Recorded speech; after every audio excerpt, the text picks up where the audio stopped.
Computer বা ল্যাপটপে Windows update কিভাবে বন্ধ করা যায় আমরা সেটাই দেখব। তো সেজন্য আমরা কম্পিউটার কিবোর্ডের উইন্ডোজ প্লাস আর প্রেস করে আমরা রানে যাব, তারপর সার্ভিস.msc লিখে আমরা এন্টার প্রেস করব। তারপর সেখানে আমরা স্ক্রল করে নিচে উইন্ডোজ আপডেট যে অপশনটি আছে সেটাতে আমরা ডাবল ক্লিক করব। তারপর আমরা স্টার্ট আপ টাইপ সেটাকে ডিসেবল করে দিব। তারপর রিকভারিতে গিয়ে ফার্স্ট ফেইলিউর যে অপশনটি আছে সেটাতে টেক নো অ্যাকশন আমরা সিলেক্ট করে ওকেতে প্রেস করব।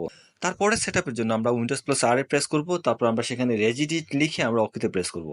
তারপর আমরা এইচ কি লোকাল মেশিনে প্রেস করব। তারপর সেখান থেকে আমরা নিচে যে পলিসিস যে অপশনটা আছে সেটা সিলেক্ট করব। তারপর আমরা মাইক্রোসফটে প্রেস করব।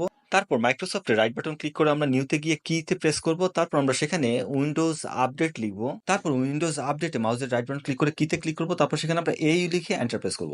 তারপর মাউসের রাইট বাটন ক্লিক করে নিউতে গিয়ে আমরা DWORD 32 বিট আমরা সিলেক্ট করব। তারপর সেখানে আমরা নো অটো আপডেট লিখব, লিখে আমরা এন্টার প্রেস করব। তারপর আমরা ভ্যালু ডেটাতে আমরা 1 লিখে ওকেতে প্রেস করব।